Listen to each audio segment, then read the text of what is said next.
Ladies and Germans, how you all doing? This is Con Ulrich. Zhangru, low, low, low.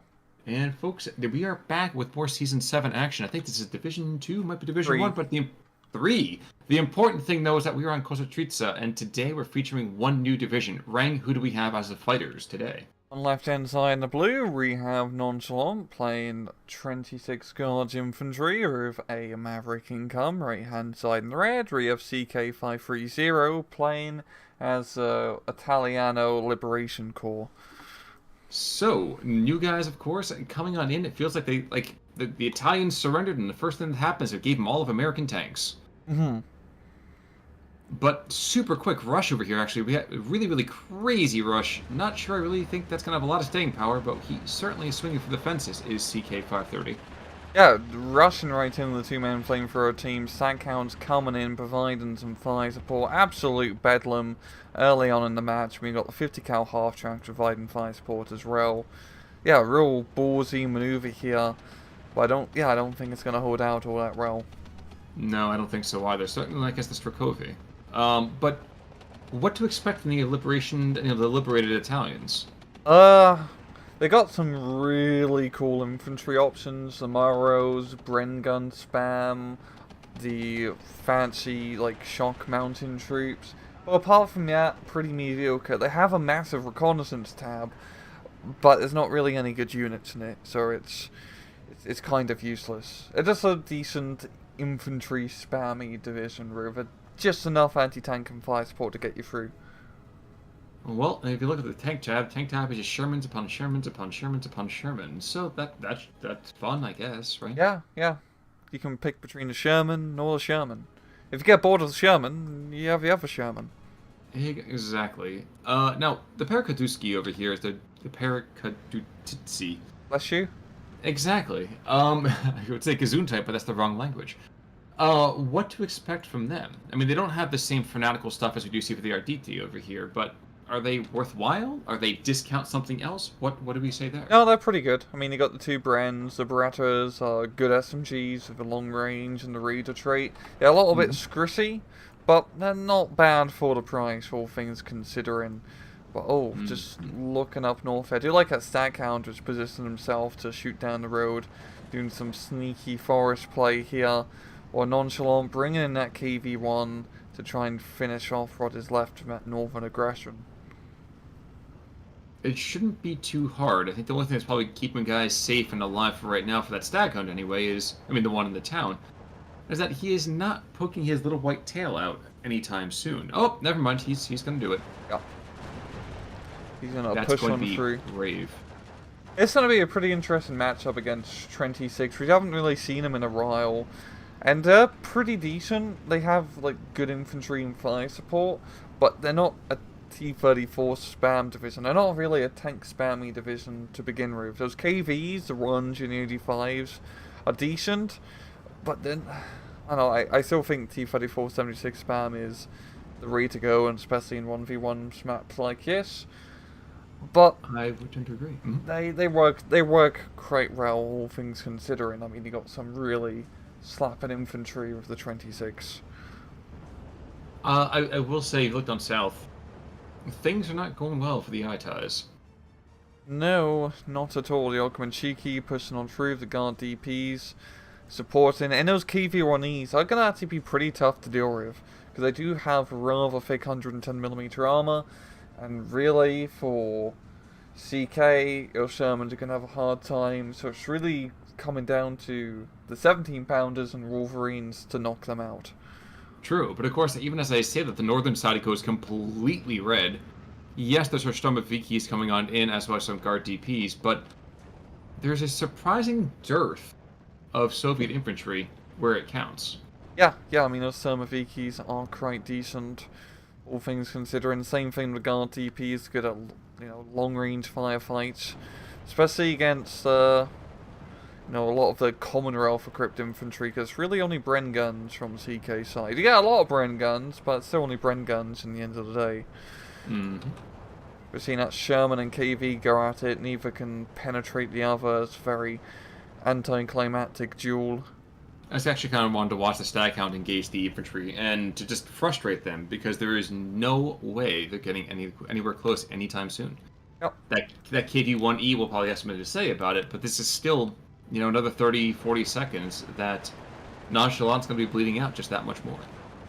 Yeah, and for Nonchalant, especially the income disparities between your classic Maverick and balanced playstyle, he's going to need to try and flip his momentum. He's still pretty early on into the match, he still has B phase to go through, but he needs to, if you're playing Maverick, you do need to be getting points right now.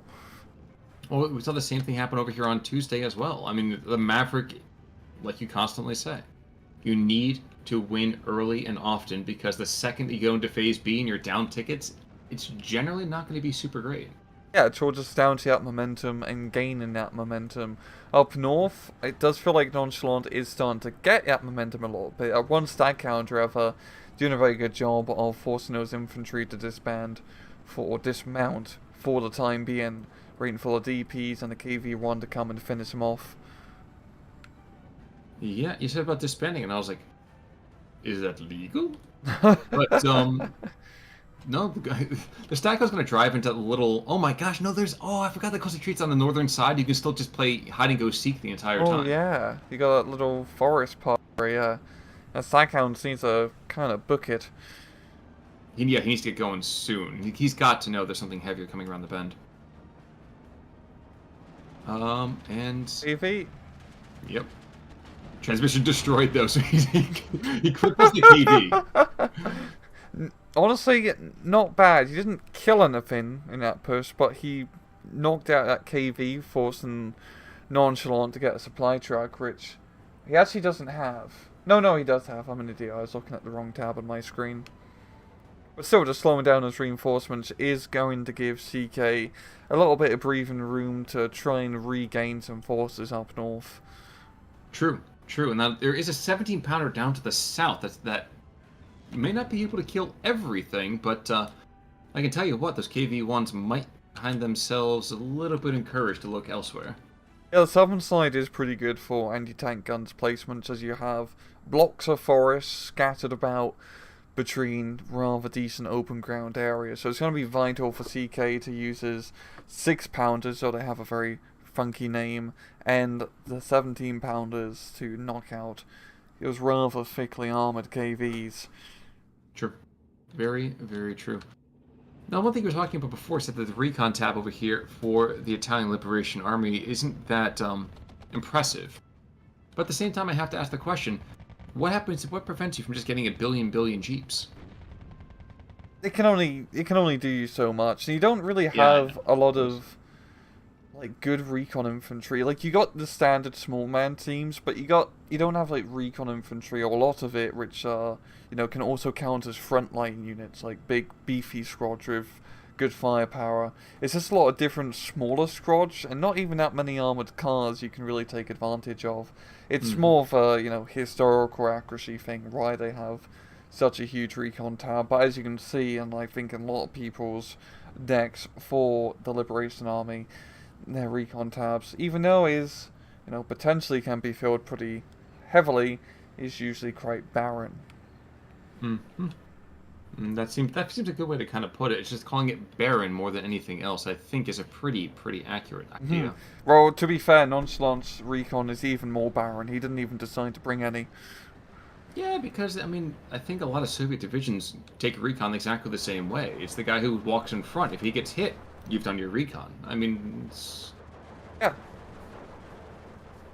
The Guardia are guarding the motherland by taking shots first. Absolutely. Actually, I will say, I learned a rather interesting fact today about the amount of landmines outside of Kursk when the Soviets were kind of putting down defenses. Oh, yeah. I think it was 1 mine for every square foot of ground. Which is They were prepared. It's all the anti-tank guns, anti-tank rifles, all the trenches, and multiple lines of defenses they dug in. They were prepared for that German attack, let me tell you. Well, yeah, and I realized that with the actual, there's layer upon the anti-tank fronts and everything like that, but just it blew my mind, and I'm sure rather a few German soldiers' legs off, that it was 1 mine for every square foot. I couldn't wrap my head around it. I literally had to look at the ground and just... It was insane. That's a lot of mines. Just think about the demining operation after the war must have been really abysmal. If they even bothered demining it. They probably did. I'd hope so. I think one of the things they ended up doing, and I know the French did this, is they took a lot of German POWs and they forced them to do it. Oh, yeah. I'm not kidding. They did that 100%. Because apparently the Geneva Conventions only apply when you lose. So, war crimes? What crimes?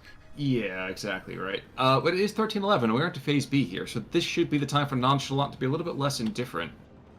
But what can be done? Is this when the KV-85s come storming across the front and just start crushing, or what goes on here?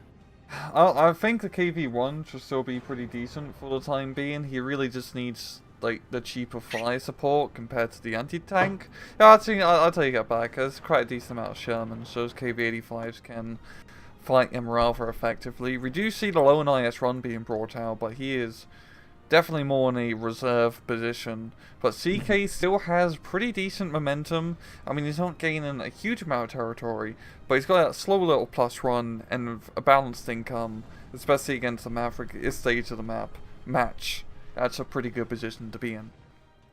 Certainly does seem to be that case. Can we just talk about how wonderful having the dual-purpose 20 mils are? Oh, yes. I know we saw them over here on Tuesday with the Axis version of the Italian division, but I love having the dual-purpose 20 mils. When you fight infantry, it's deliciously devastating. When you fight, tanks, well, we've seen what autocannons can do. If you don't know what I'm talking about, go back and actually look over here on Tuesday. But yeah, just a lot of fun. A lot of fun. Like, it's always clutch when Eugene does decide to give an anti-aircraft unit AP ammunition. I don't understand they don't usually do it for balance and probably historical reasons.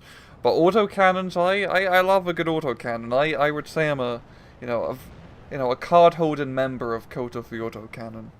I think it's one more of those things that honestly, it was when the battle platform was originally utilized, they didn't give them AP, but as tactical doctrines actually updated, then it happened a heck of a lot more often. Oh, Bullfighter coming in, going for the KV-1, Yak 9 actually diverting to try and shoot down the Bullfighter. Will they get the kill? Oh, there's enough yaks there. I wouldn't be surprised. That's an entire herd of yaks. There we go. Oh. And there's not a whole lot of air power in CK's deck, so that's a pretty good snipe. Absolutely. Absolutely. I'm actually curious right now why that one anti-air position wasn't firing until just now. If one of them, I feel like he's probably... Yep, there we go. That's one. And the cluster bomber should definitely go down. Yeah, this is not an IL-2. Considering, trajectory. Unless the veteran shear will save it. Okay, he apparently says, if they can't shoot high enough, it doesn't matter. He just phased out of existence, don't worry. Now, you mentioned the Maros before. 9 Beretta M38s and Panzerfausts. It's basically a Papa Shah squad with anti-tank capacity instead. Yeah, but even better, because those Berettas do have the 50-meter bonus range. They don't have the Molotovs compared to the two long runs, but the Panzerfaust is a pretty good trade-off, all things considering. Absolutely. And here, actually, we are going to see a brace of Wolverines being brought on in. This is probably the only thing that can really stop all the heavy tanks. Or the heavier tanks. Yeah, because he only has those Wolverines and then the A-phase 17-pounders, that's not a lot of heavy anti-tank. And unfortunate thing, though, is he's going to run him right into Assist 2. Oh, no, Assist 2 goes down. Okay, that's very, very lucky. That could have been horrible.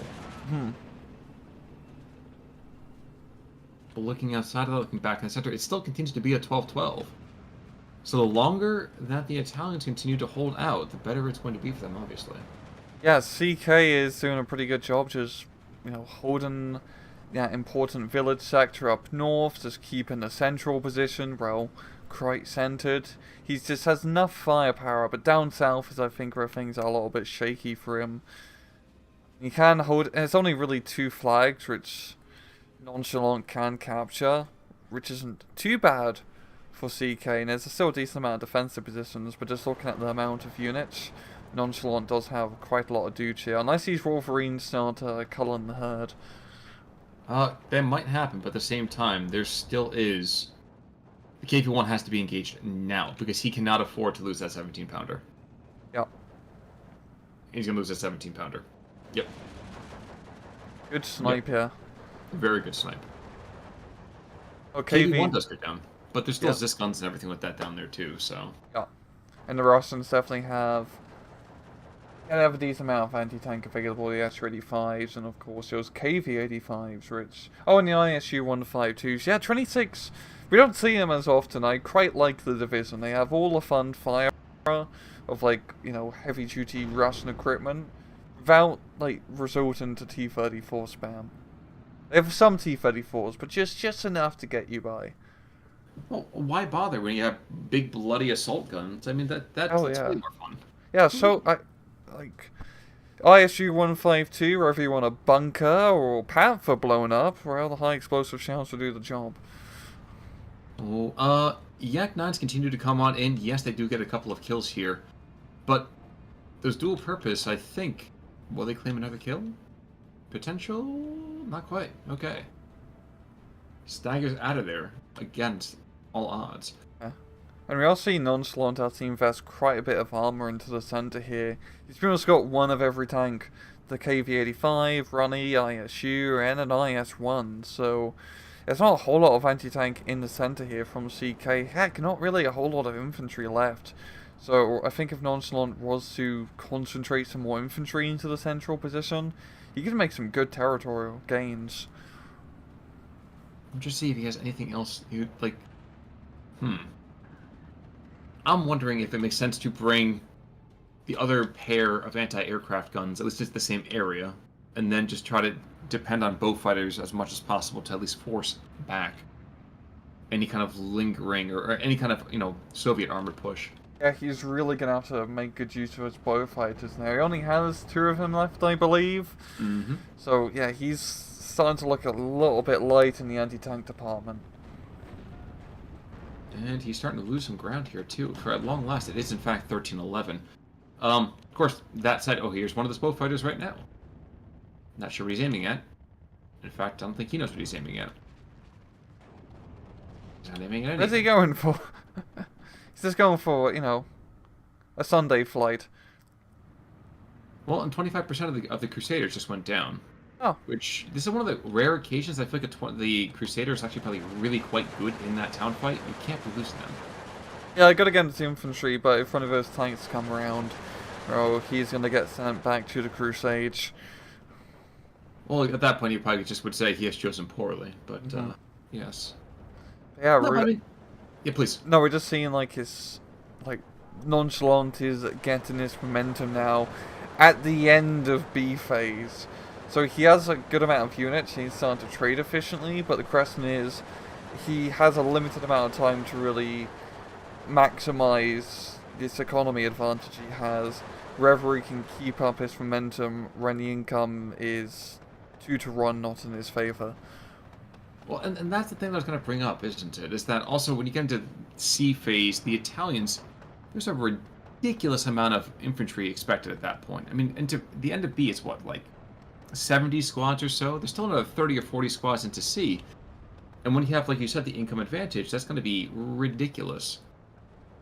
I guess the thing I'm most concerned about for the Soviets is that eventually they do have to move those tanks in because they're not going to be able to dig out all of the Italians without having closer support. Yes. And a lot of the Italians have given handheld anti-tank, but that's still anti-tank. Mm-hmm.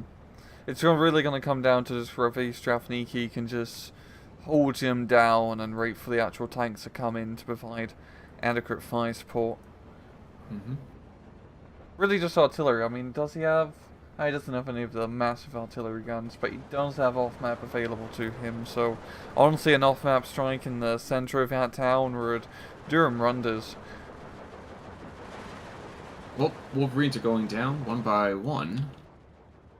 Bullfighter going the other direction, actually after the KV-85. You might be able to catch maybe the SU-76 or the SU-43 as some nice little bit of collateral here. And in fact, the KV-85 is even making it easier on him. Oh, but he's going to lose that Bullfighter, and I don't think that's going to be a worthwhile trade. He only has one Bullfighter left, and there's a lot of tanks still left in Nonchalant stack. Well, what's more, we're actually going to get a artillery strikes. This is a 122, so there'll be lots of arty happening over here on the anti-air position, on the Crusader. Actually, this could be rather devastating. Yeah.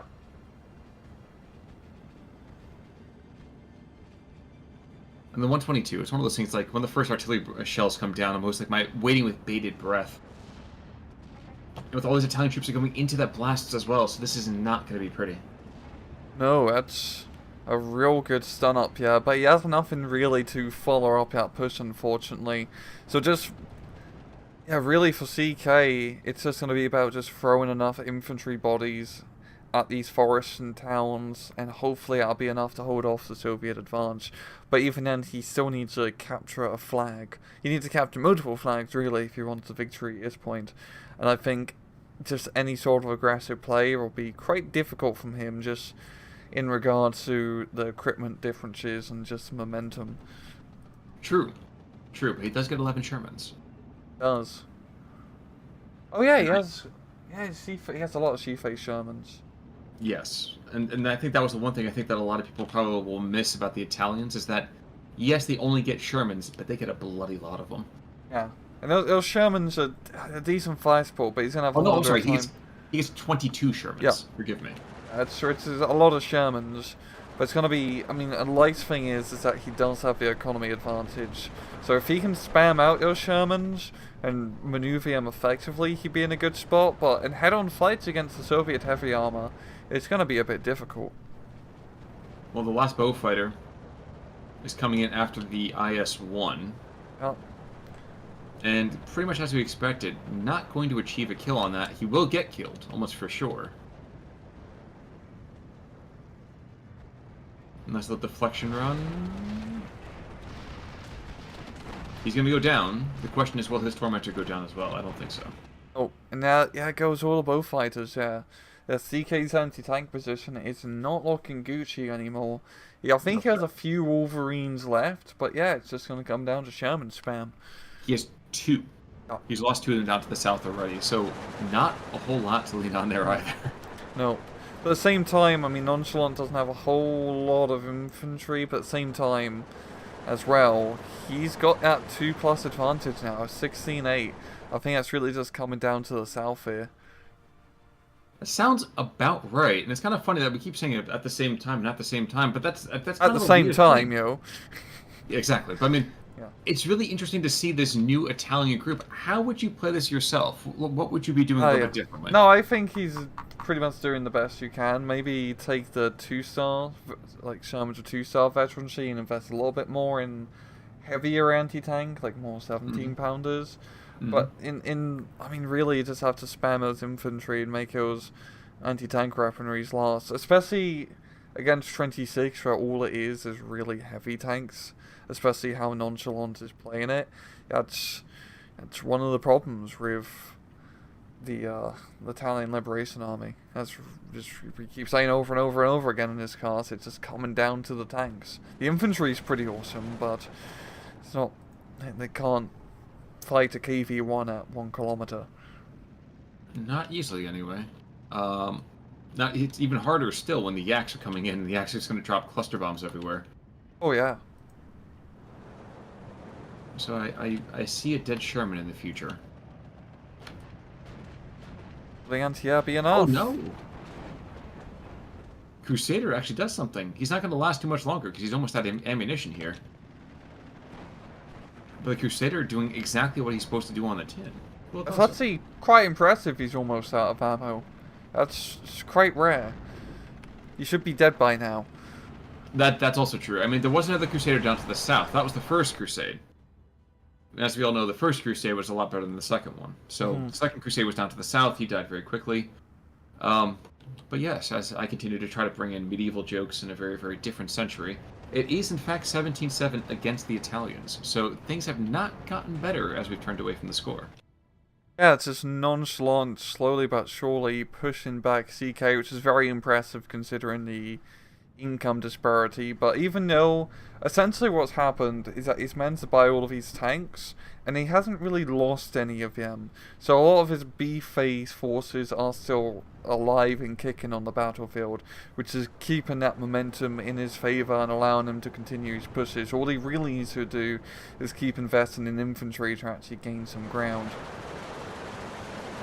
You know, it's interesting that you make that comment, and yet at the same time, the IC-152, I think, is going to get... oh, no, I thought it was going to get side-shotted here, but no, that is completely inaccurate. Crusader goes down, but he used, I think, every last round of ammunition in that chassis, so well done to him.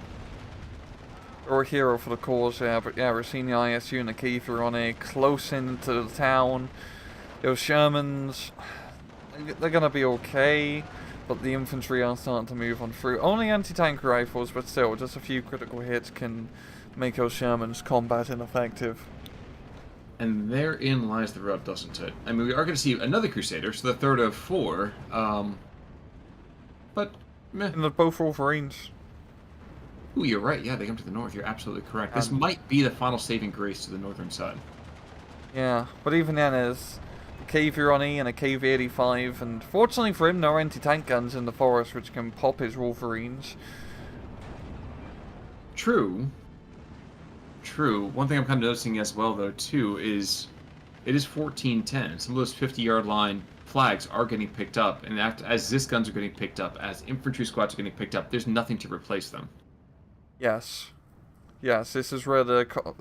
Yeah, once we get into, you know, the 6 minutes into C phase or so, yeah, income disparity does start to slip on over, and just getting a few of those flags down south is buying CK a little bit of breathing room, but only really a little bit, because up north... Oh no, he managed to knock out both the KV-1 and the KV-85 up north. He is... It's really just coming down to a central push. This is, you know, the main axis of attack, or allies of attack, you could say, for Nonchalant. And like you said, the ISU-152, the KV-1E, both of them are quite a handful, to say the least. These Shermans will go down. And the Wolverine to the north actually is going to be engaged by the Yak-9, and I think that's going to be a kill. Yep. So no regeneration is ever going to bring him back from that. He is quite dead there, Jim. We're seeing Paradutsky, which is a really awesome name, just push on through right into the tank file, but they have the fire support of the Crusaders and anti-tank guns. 6-pounder getting a good snipe here. ISU smartly going to be pulling back, and this could be a really effective counterattack here from CK. Well, you have 4 squads already engaged. You have another 4 coming in. So yeah, I mean, they're forcing a lot of these guys to be at least go down, if nothing else. 17-7 though, so he's got to actually really pick it up. He's dropping some other flags here to the south. But look, let's game this out for a second. He takes out this central position. That's the major collection of all Soviet forces on the map. Yes, yes. If you look like elsewhere, it's, especially down south, it's starting to look very sparse. He just needs to pick up a few flags here and there. And there's some very, very close ones. The Pergatutsi over here, just the southern side of the central position, between the IS-1 and the Strafniki. If he's able to pick that up, and I think he's trying to do so, moving 57 mil into position to kind of support, and the Soviet positions are crumbling. They are. It's really just the ISU. The Strafnikis are pretty good at defending, but that's a lot of Paradutskis, and they're pretty well equipped. And holy Moses, they are running fast. Jeez. I know. Their foot speed is insane. 2 surrenders, yeah? Like, this is... CK is pulling us back. In. Oh my gosh. And the Strapniki is going to be forced to a surrender. Oh, not that they get forced to a surrender there. That would have been incredible. Oh. But the thing is Nonchalant is still holding on decently around the rest of the map. He's still getting that +2. It's really just those few flags in the southern and central area, which he's still just barely controlling, really. And it's just about getting the forces over here in the nick of time. But here comes the Yak attacks. So slow down this push in the center. Slow, yes, but will it stop it? With the Last Crusaders in here. So, Last Crusade, the ISU moves back into the fray. He's got literally 10 rounds before he decides to join the Great Trotsky in the sky. And he's moving awfully close to what could be his doom. Those gammon bombs are ready and raring. He just needs to move one south into the building block, but nope, he's using the back out, which would be a smart move. But I mean, CK, he needs to capture at least one flag right now to slow his points bleed. Funny thing is that he could do that. There's only one Stromoviki rocks over here in the northern central town, so potentially that's a win right there. There's this little farm complex to the south of that central town. That's another potential thing right there. I mean, there's a KV-85 there, yes, but here's one flag. And I think this is going to be heralding the end, really, of Nonchalant's reinforcement. So what he's got on the field, he pretty much has to make do with. Yeah, I'm thinking the central position he'll do decent, because those two KV-85s can blow up those Shermans pretty effectively at long range, but if he at least gets some infantry into that farm complex, he'd be able to hold the flag at least. Sacrifice on the Shermans for that push, especially at this point in the game, is definitely an acceptable play. And he does that. He does just that for just the right reasons. It's just still trying to break through the center. He's slowly crawling himself back into the match, but he needs like a decisive push somewhere. He's trying to do that in the center, and I feel like he's just on the cusp of making big territorial gains. I think you're absolutely right with that. The Yak cluster has been losing out a little bit more and a little bit more and a little bit more all the time. Taking a look here, down south we're going to see maybe some of the Gustatori paratroopers, so that's basically, pioneering flame troopers. The KV-85s, they are aggressing, but it's still not enough. Still not enough. Yeah, they can only do so much. He might be... Oh, I do like CK moving the infantry outside of the farm complex as to block line of sight. Just to keep him... All he needs is one dude alive to keep that territory under control. Fortunately, him only being on a +1 means there's 7 minutes for him. It's still pretty tight. Nonchalant can still hold it. He still has a decent amount of troops, especially in the center. A lot of Strafnikis. One thing I'm surprised that we haven't seen that would have been very, very good is artillery. The Italians have artillery that could have brought since the word go. Oh, yeah. They have and mortars and whatnot. Well, even the 105s. They have 105 howitzers they could have brought on in, and that would have been a very, very good force multiplier, I think, for some of these town pushes. But unfortunately, we're not seeing it happen. Yeah. Well, because he doesn't have any off-map in his deck, and in his town push is perfect for off-map.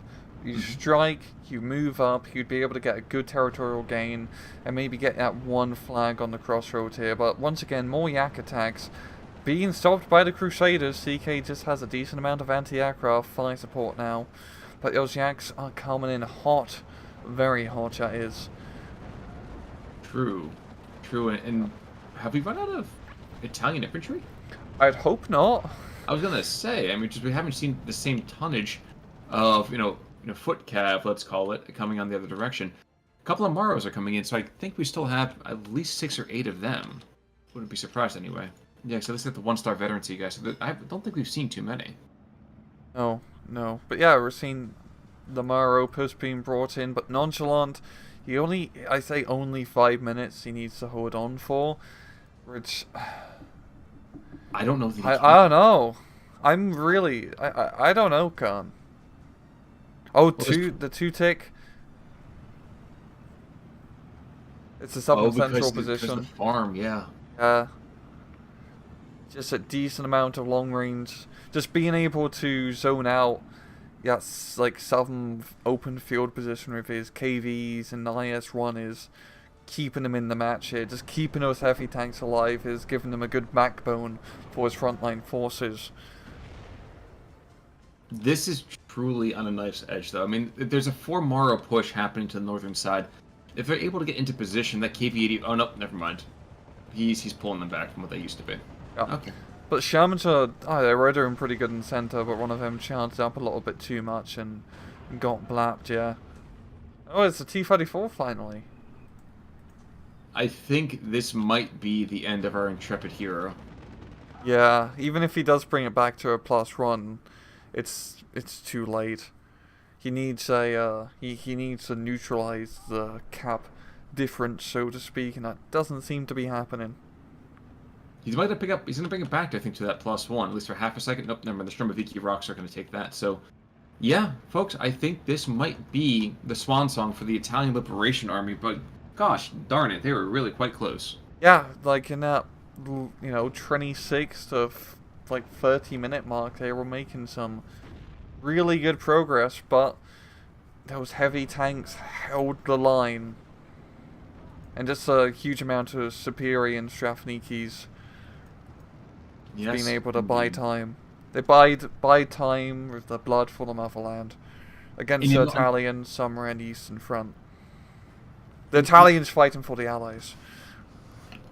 The Italians fighting for both sides this week. Yeah. A bit of a schizophrenic defense for their country. Yak 9 coming in to take out, really, I think I thought we were going to get an FU bomb run on the Sherman 3. But not necessary. Really, truly well played over here to both sides. Nonchalant, I thought he was being a little indifferent early on, but he certainly brought the pain as it went further and further. Certainly the most heroic sea face I think I've seen in quite a bit of time from a Maverick player.